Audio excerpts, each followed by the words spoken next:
Dios le bendiga, iglesia. Amén. Gracias por la invitación y bendecimos a las parejas que nos han antecedido y los demás expositores y hermanos que nos acompañan. Bueno, el matrimonio, ustedes saben que en el caso nuestro, en el caso mío principalmente, yo vengo de matrimonios muy fuertes. O sea, mis padres tienen 50 años de casados, ya van a celebrarlo. Mi hermana mayor tiene 30 años. Mi otro hermano tiene 17, mi otra hermana tiene 18. O sea, en mi familia el más joven en cuanto a matrimonio se refiere soy yo. Entonces, mi esposa y yo cuando nos casamos, ustedes saben que los primeros días de matrimonio todo es excelente, ¿verdad? Luna de miel, todo bello y hermoso. Pero entonces tenemos costumbres diferentes. Y cuando afrontamos la realidad del matrimonio, sabemos que fuimos creados por padres con diferentes puntos de vista. Entonces, cuando nos casamos, es la anécdota que Lady recordaba. Yo me hacen mi frito con chuleta, alaba.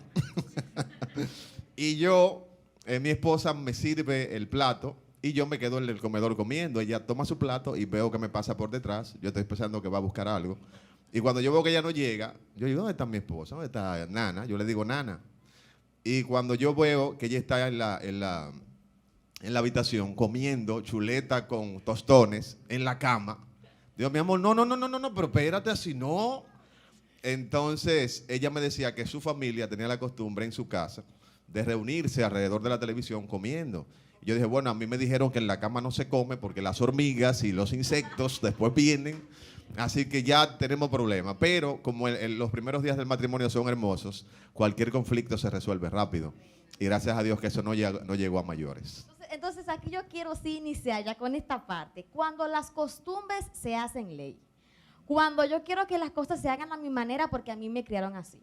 Y cuando la otra parte dice que quiere hacerlo a su manera porque así lo criaron. O sea, ¿cómo podemos lograr una compenetración matrimonial cuando tenemos costumbres y crianzas diferentes?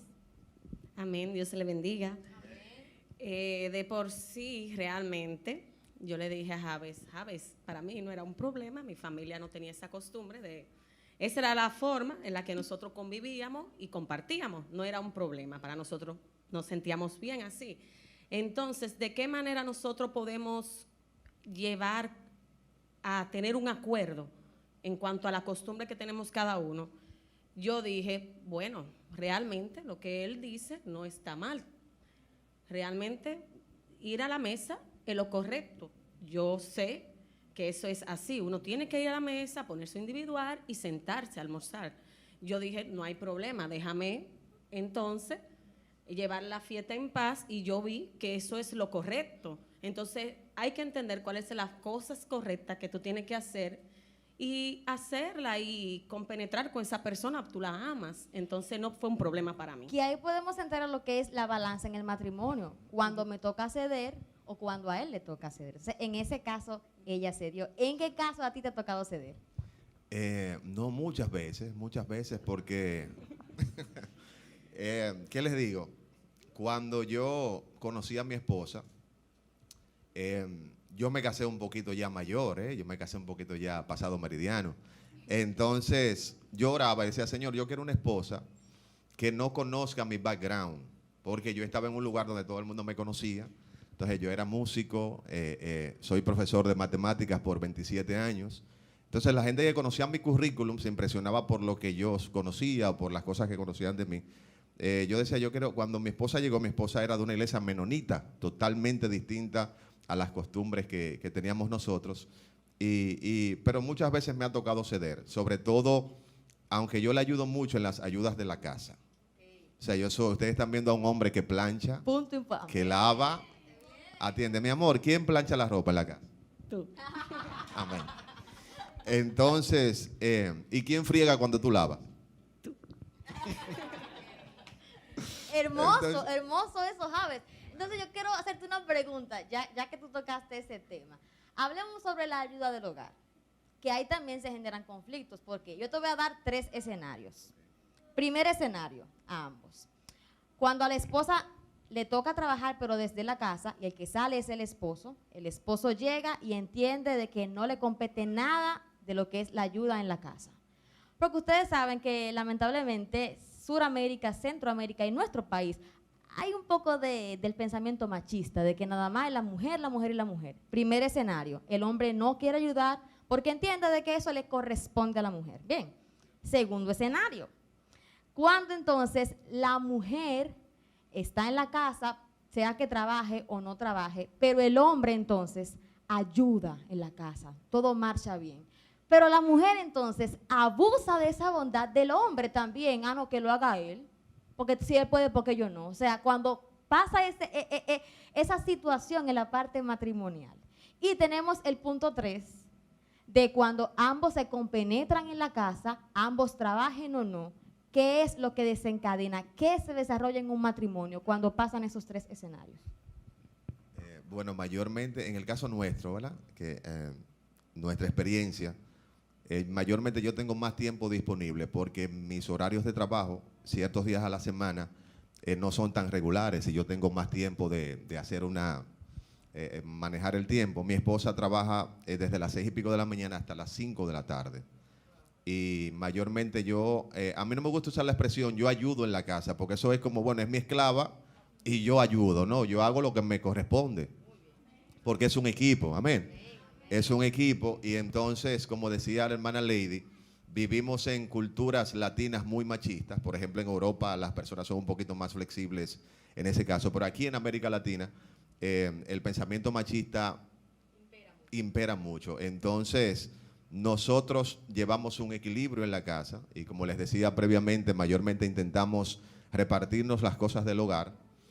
Ahorita hablábamos con la pareja anterior sobre cosas importantes en cuanto a la relación matrimonial y yo creo que hay algo que es vital y es la tolerancia también, o sea, tolerar muchas cosas y yo trato de muchas maneras de hacer lo que en la casa me corresponde. Ya hay tareas que yo las hago y ya son mis asignaciones fijas, como planchar, por ejemplo. ¿Y qué más, mi amor, yo hago ya? Botar la basura. Subir los galones de agua, hay varias cosas ahí. No, y hay que dar gloria a Dios por los que corremos con la bendición de tener hombres así, que son ayudadores, porque realmente no todos lo son, por lo mismo que acabamos de comentar, de que impera eso de que el hombre sea machista, de que la mujer nada más le corresponde. Lo mismo, mi papá es igual, Dariel, gracias a Dios, es igual, es muy ayudador. Pero ¿qué pasaría si entonces la mujer abusa de esa bondad?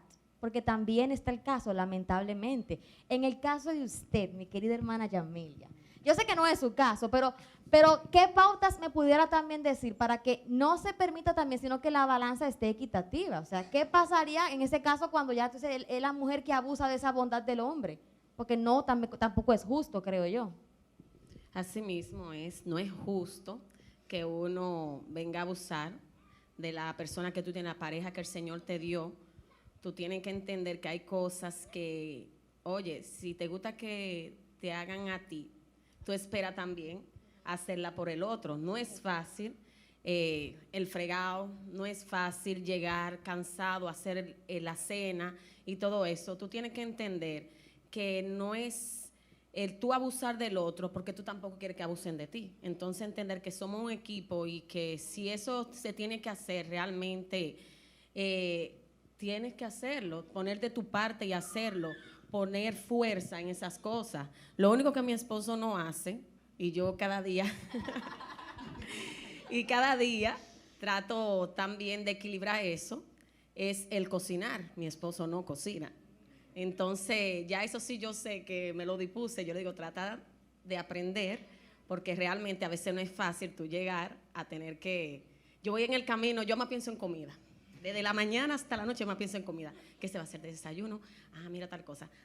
Tengo que hacer de cena esto, tengo que ponerle de merienda esto y tengo que hacer tal comida. Digo yo, bueno, eso es lo único que yo siempre le pido al Señor y también a Él que ponga un poquito de su parte, pero realmente no me puedo quejar. Tenemos que saber que no podemos abusar. No siento que Él abuse con eso porque tampoco a mí me pesa, a mí me place. Pues hay días que digo, wow, entonces Él me dice, no te preocupes. Yo, a un calentado, a veces buscamos en la nevera, a un calentado, si no, yo voy a comprar algo de comer, no es que tampoco él viene y me pone, dime, y no se va a hacer nada, no. Pero es,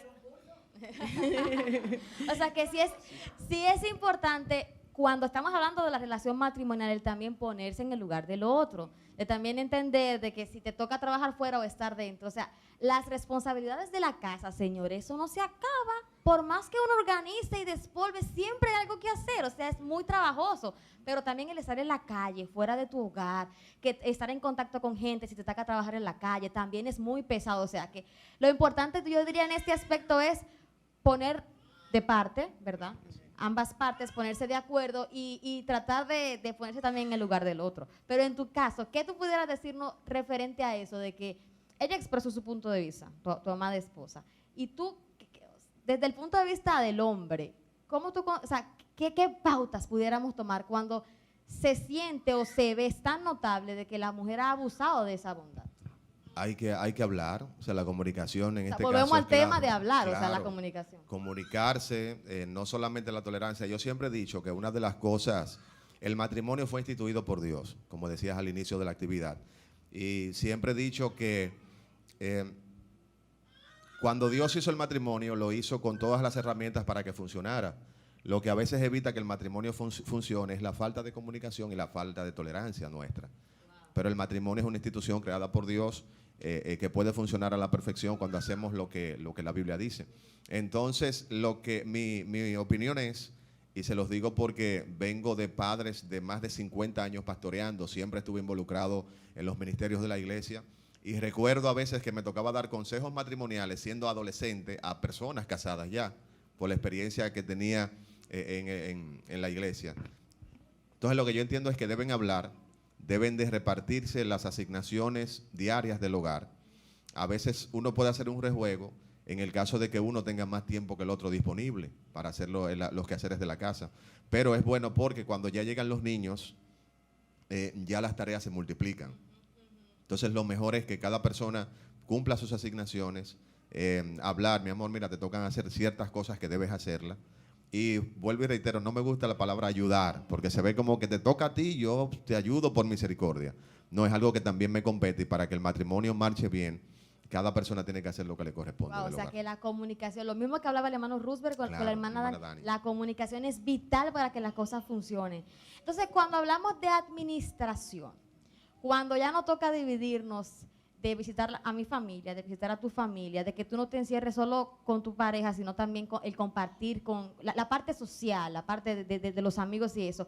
¿Cómo podemos administrar la parte de la familia, de la iglesia y de los amigos? Que es algo muy importante, porque también de ahí yo considero que se desencadena la parte de la salud mental, cuando uno tiene la parte de la codependencia. Yo no voy si él no va, o nada más tenemos que estar en la casa, nada más, o sea, ¿dónde está la parte familiar, la parte social? ¿Cómo podemos ser buenos administradores en ese aspecto?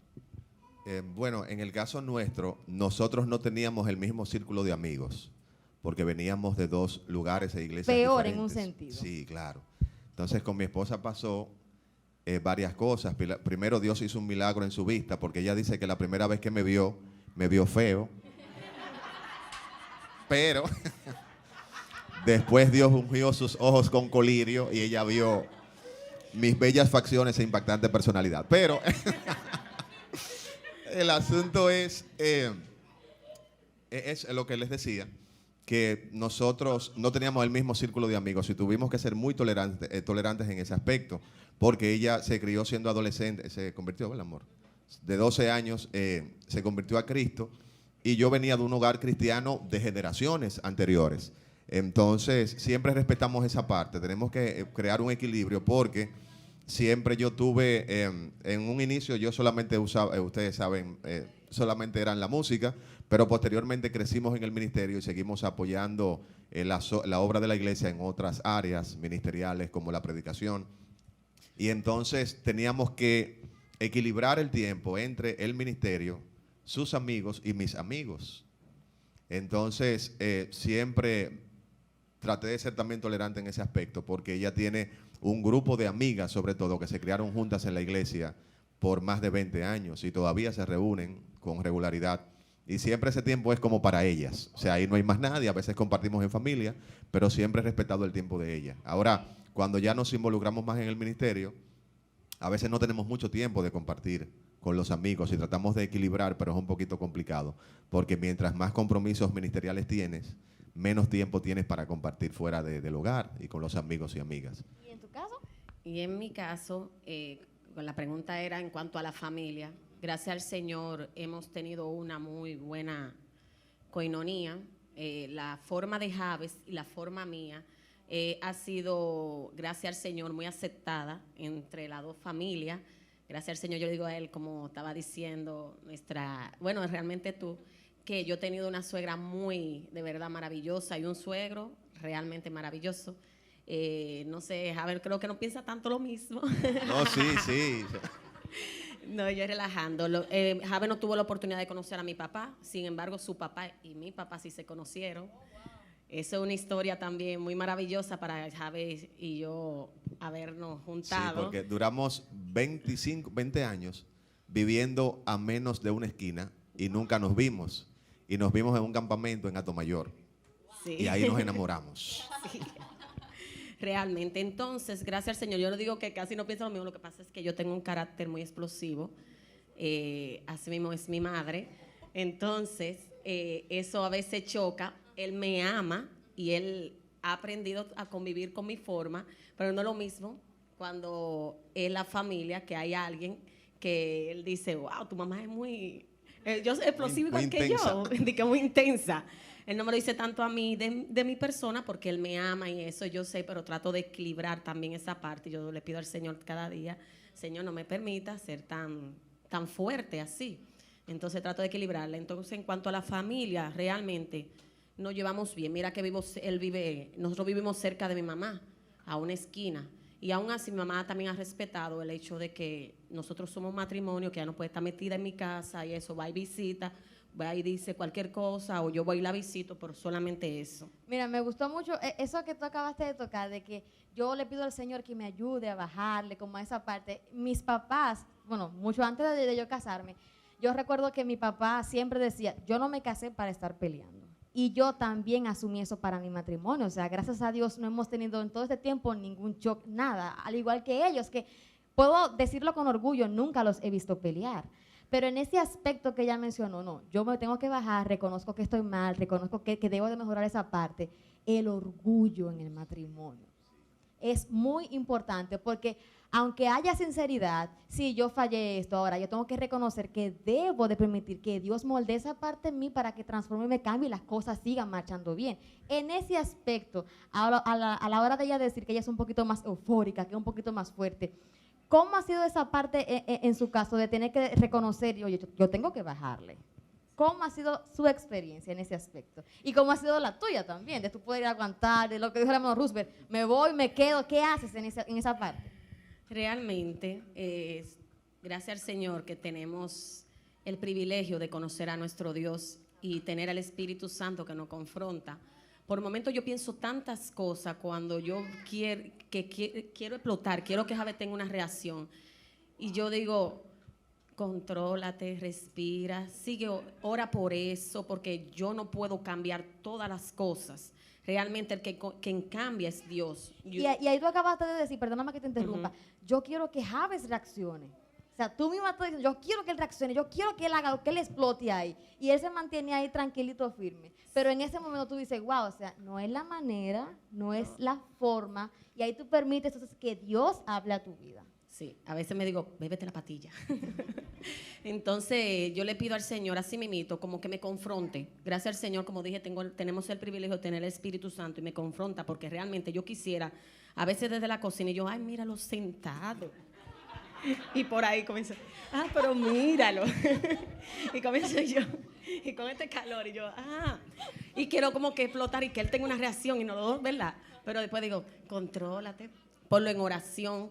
Cualquier cosa, ponla en oración. Realmente Dios es el que cambia. Si usted cree que va a cambiar a su pareja o va a cambiar cierto aspecto, no.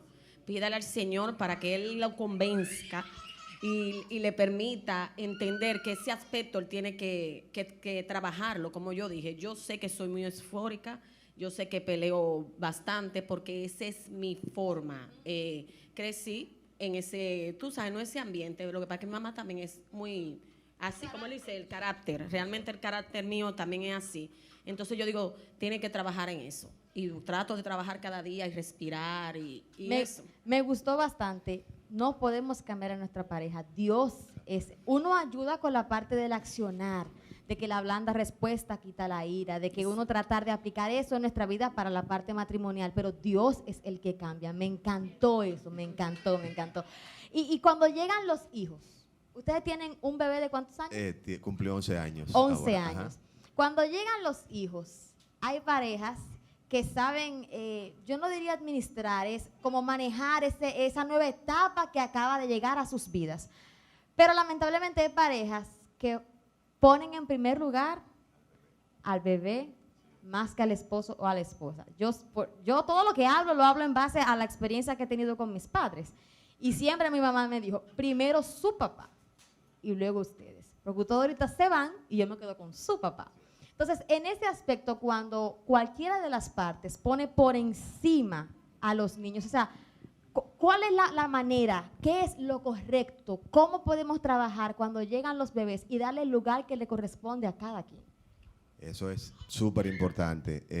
Lo primero es que cuando decidamos, o siempre cuando la persona se casa, una de sus prioridades u objetivos es tener una familia completa, ¿no? Y su bebé también. Nosotros he visto matrimonios donde hay muchos conflictos y ellos entienden que cuando venga el bebé se va a resolver el asunto porque llegó el niño.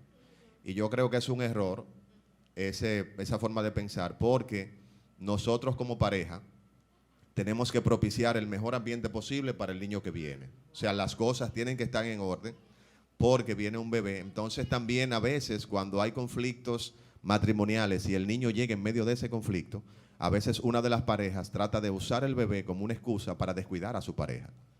Y eso es terrible. Entonces, de hecho, lo hemos visto con algunas parejas que le hemos dado consejería, y es eso mismo, que ellos ponen de excusa al bebé. ¿Por qué? Porque el bebé llegó en medio de conflictos muy fuertes de pareja, y entonces el niño va siendo víctima de esa situación.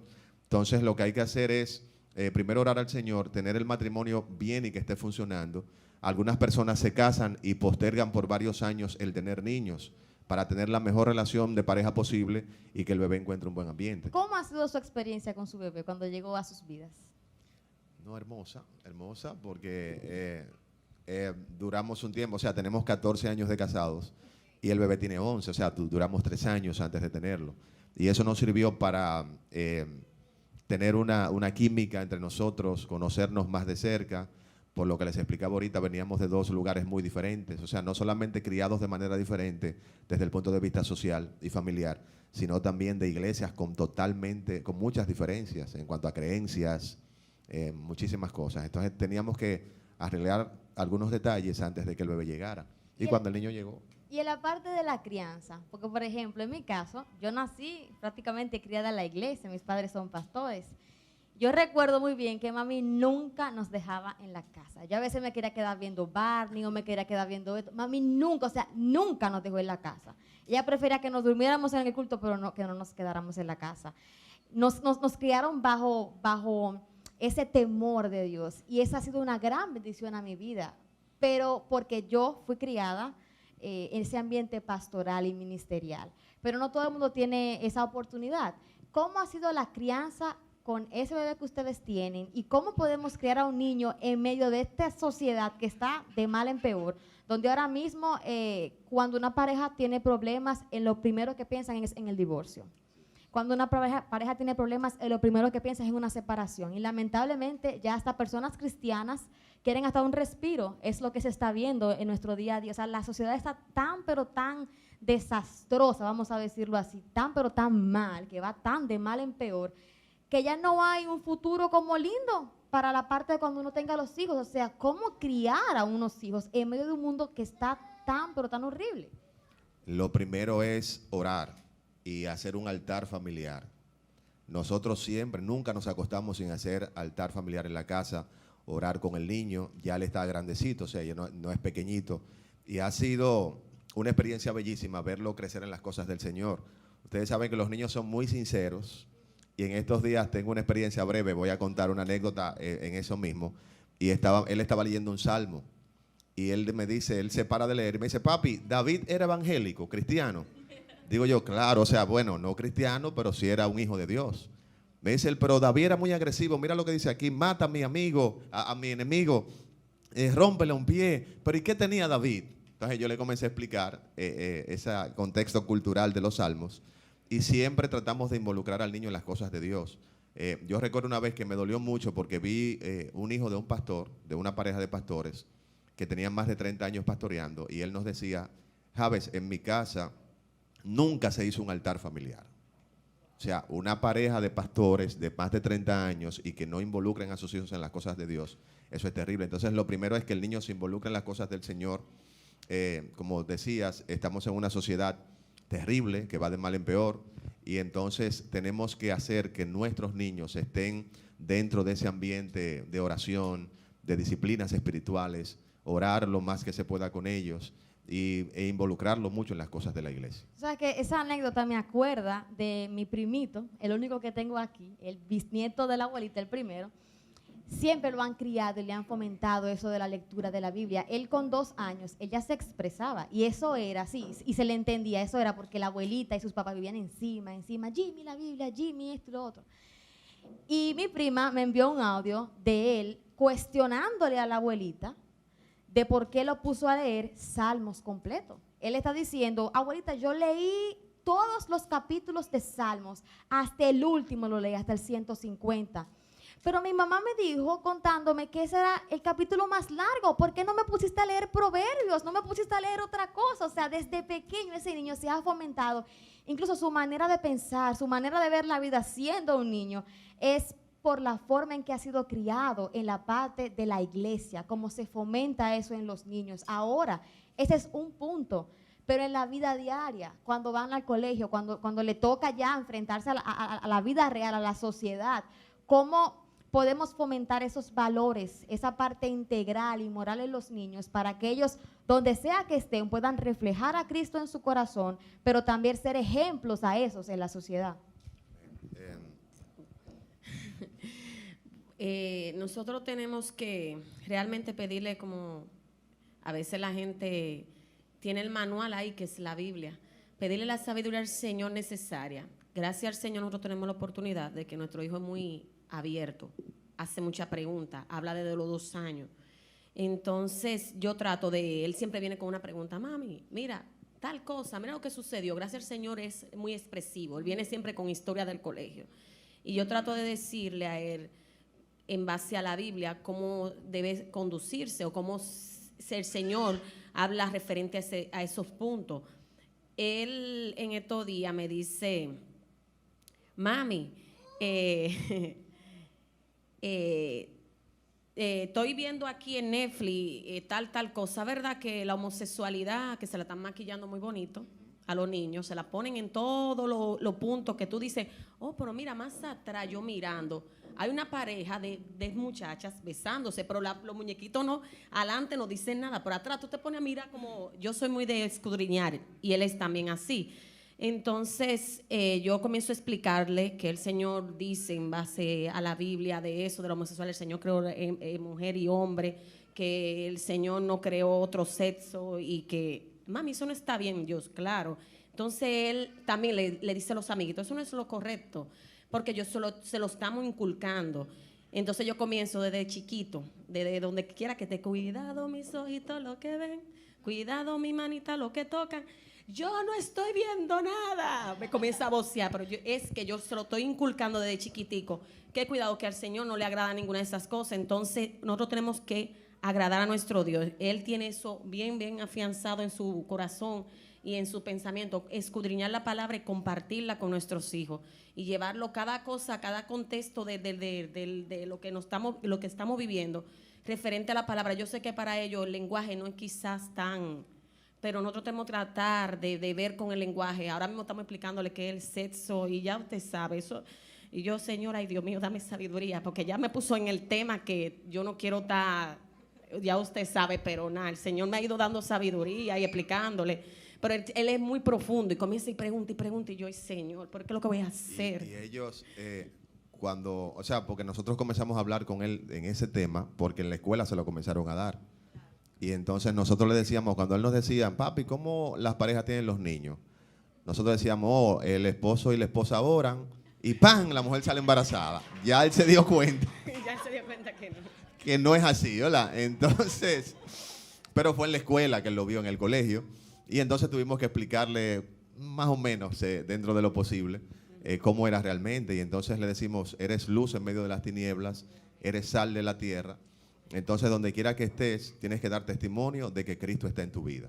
O sea, no importa si es en el colegio, en el asunto de natación, donde quiera que ellos estén, nuestros niños, nosotros quisiéramos ir con ellos a todos lados, pero no podemos. Entonces, lo que hacemos es inculcarles que Dios está con ellos donde quiera que ellos están y que sean luz en medio de las tinieblas. Wow, de verdad que me ha encantado bastante eso de inculcar en la casa. O sea, no hay otra forma para nosotros fomentar los valores y todo el temor de Dios que es solamente en el hogar, ¿cierto que sí? Y en breve manera, o sea, en una manera resumida, ¿cómo entonces podemos nosotros enfrentar la realidad del matrimonio, la administración del tiempo en el matrimonio y la crianza de los niños? Resumidamente, como en palabras claves. Nosotros fuimos creados en la eternidad y se nos asignó un rol aquí en la tierra y ese rol tiene que ver con nuestro diseño. Entonces, a veces en el hogar va a suceder que el hombre quizá no tiene el carácter para ser líder de la familia y entonces la mujer sabia debe intentar preparar a su esposo para que sea el líder, el sacerdote del hogar. De hecho, en el libro de Génesis, las mismas palabras que utiliza Dios cuando le encarga a Adán cuidar el huerto son las mismas palabras que usa Dios cuando le da la asignación sacerdotal a los levitas. Entonces, nosotros como hombres y mujeres de Dios, sacerdotes del hogar, tenemos que orar al Señor para que el Señor nos ayude a tener buena administración del tiempo, inculcarle a los niños lo que Dios nos ha dado a través de la palabra y ser lo más tolerantes posibles. Comunicación, tolerancia y pasión por lo que hacemos. Y poner siempre a Dios en primer lugar.